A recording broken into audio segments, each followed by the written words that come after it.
Hey everyone, subscribe if you'd like. So today I'm going to talk about children who won't help to get out of the house. We thought we might be out of that whole zone when we took our children out of school, say, if you don't have your children in school. But lo and behold, we still have activities and things to go to when we are out of school.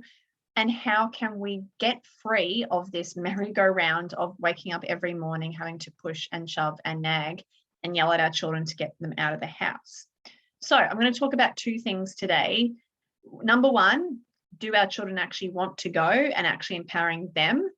Number two, what am I doing being in this nagging and whatnot, empowering ourselves to get out of the way of all of that stuff? So I'm going to talk about the first one. Do our children actually want to go? This is the thing. Of course, even us as adults are going to drag our feet to anywhere where we don't really want to go. And it might be like, yeah, they want to go. But the phenomena is a lot of us mums are still doing I think my child would like to do this, or I think this would be good for them. And so we sign them up to activities, programs, co-ops, all sorts of things without truly checking in with our children with a completely blank slate within to say, would you like to do this? And often what we feel is when you try and do it from a blank slate, you're very neutral and you say, would you like to go to this? You can hear a little thing like, say yes, because I really want you to, or, that person's going, that'd be nice, or this one is cheaper, or, like anything, you like that, don't you? Or I would like to go to that. So please say yes. And our children pick up on that energy. So they give a biased answer. Yeah, okay, or whatever. So it's a real practice for us mums to come back to asking our children, and without even asking them, scanning them and trusting that you know your children so well, and really getting honest with yourself. And that's a practice which grows your intuition, getting honest, would they actually want to go there?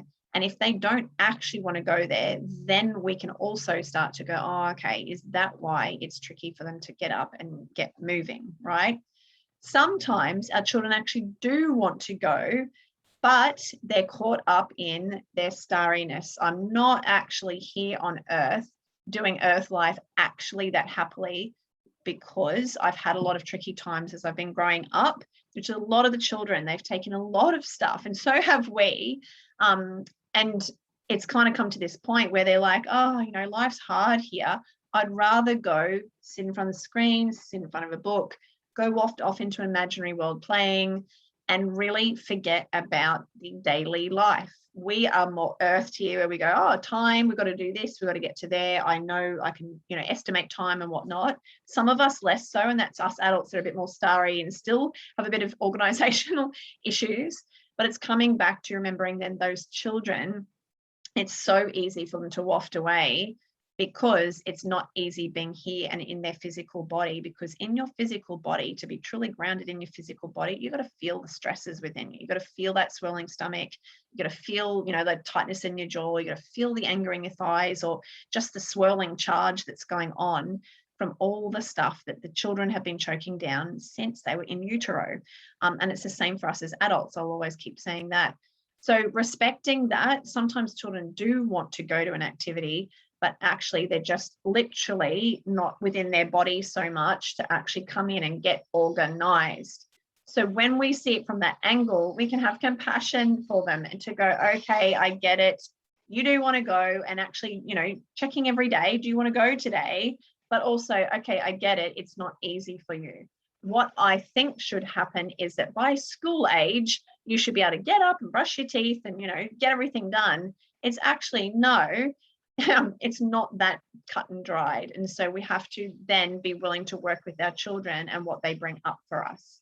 So my Hayden, who's quite wafty and very, very starry, will really bring up my frustration and my hurts of like, whoa, we're late, or, I've put in all this effort for you doing this and this, and you're still sitting there reading your book at the last minute. And allowing ourselves to feel that stuff for our own self, honoring and having compassion for our own self of what we're going through as mums in this generation. Not obviously, it was the same in the last generation, getting kids out to school, but really having that heart for ourselves, where mums have normally just gone, oh, push and shove, and dreaded the morning to get their children up and out. So that's a big one, to really check in with your children And to really know that some days, if they're kicking their feet around more than others, sometimes we forget to say, how are you today?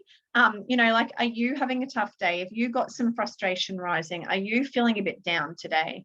Remembering that our charge that we've swallowed down in our lives of all the things that have happened to us is constantly being pulled up, because the universe is expanding and this stuff is coming up, not just for us, but for our children too. And so then we can start to work. And the idea is having compassion.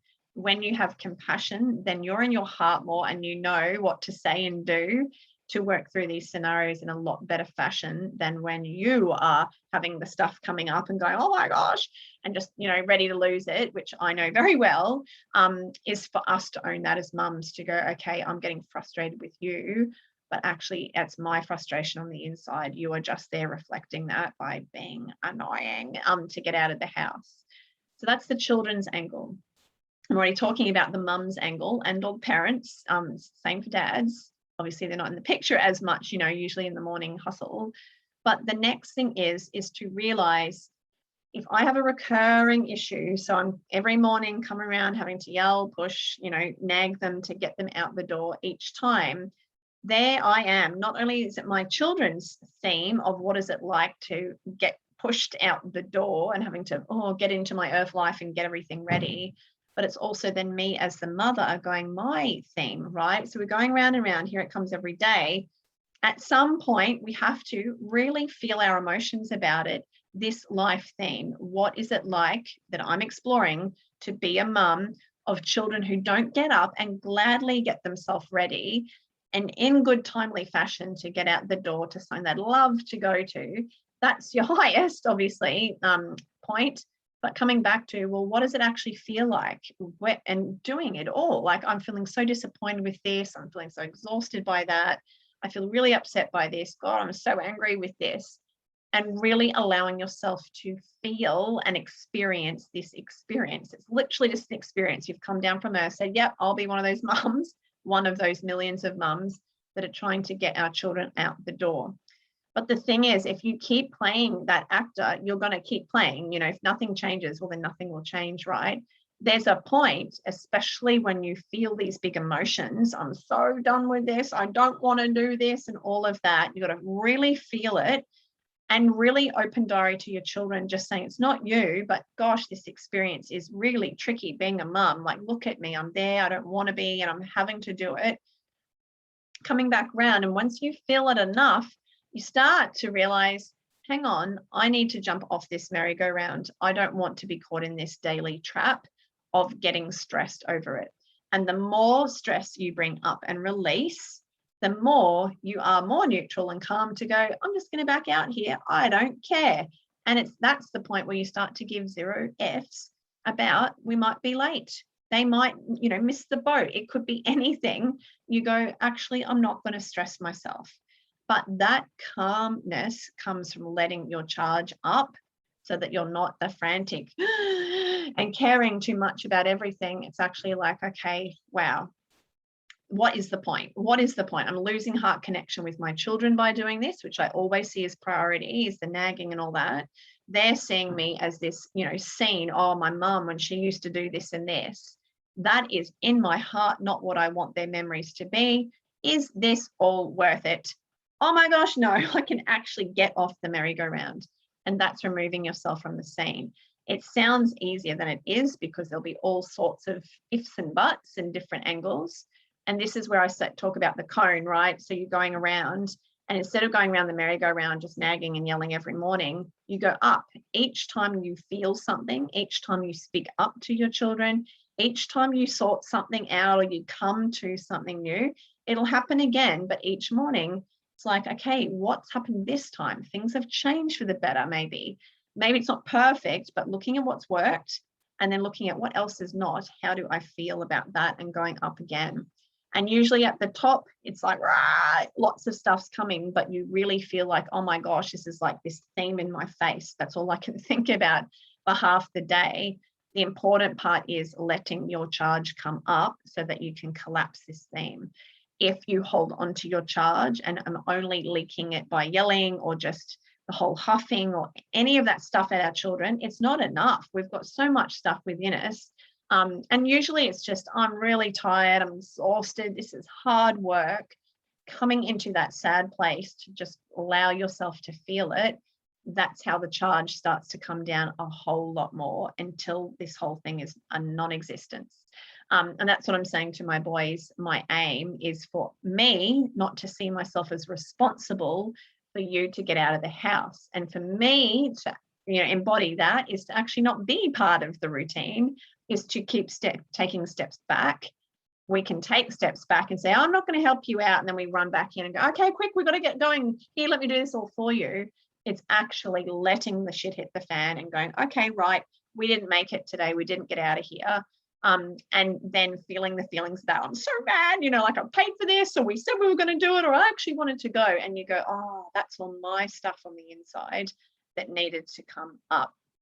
So I hope that makes sense. This is the energetics, motherhood by vibration, if I can get the words out right, that we really can understand what's going on when we start to see we're a part of the puzzle with our children. It's not just our experience, it's not just theirs, it's not just us fixing or changing them or just grumbling about it, like going, I don't even know, because we were never taught about this, all of this energetics.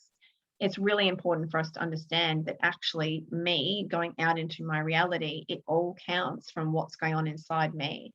If I'm feeling lots of charge and lots of huffing and, I'm dying here with all this stuff within me, then I'm attracting all this stuff towards me in my day. And that's where it gets not so fulfilling as a mum. We don't find our joy and our satisfaction.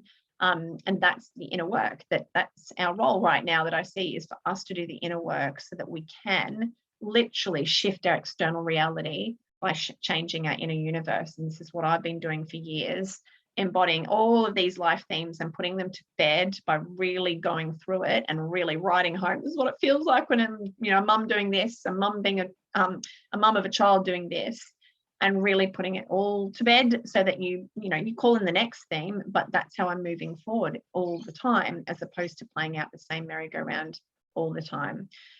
So in saying that, that's why I have my courses. I have the Empowered Mothers course coming up October 11, 2021, if you're watching it right now. And that's for all the mums who are saying, I don't want to take my stress out of my children anymore. I realize I've had some tough times in my life, and I want to know the universal process and order to how this is all within me and how it is linked to my children, my family, and the postman and everyone around me, and how I can start to unravel this and work with what the universe is giving me. I see it in beautiful, perfect, divine fashion. And I'm doing this the second round this time. I've done many other courses before with all of this material, but it's even clearer every time I run it on, exactly the process. So do take a look. I've got the link underneath, so you can go find it, or else always check me out at HeidiHosking.com. And also come back for any more videos like these. And love to you all. I really want to honor every mum that's coming and watching all of this. Every dad, if you're here watching it as well, it's the same thing. It really is all of us owning our stuff. It's not just the mum's work, but I do see most of us mums have said, yes, I'll go first. But all of us, for us to own this stuff and say no to the generations of stuff that's come down, so that we can then start to hold that space for our children to understand all of this and to become empowered with what is going on within them, and to unravel this all in the best way possible, the most responsible way. That's all we can aim for, is practicing mastery of this. So love to you all, and I'll see you all soon. Bye.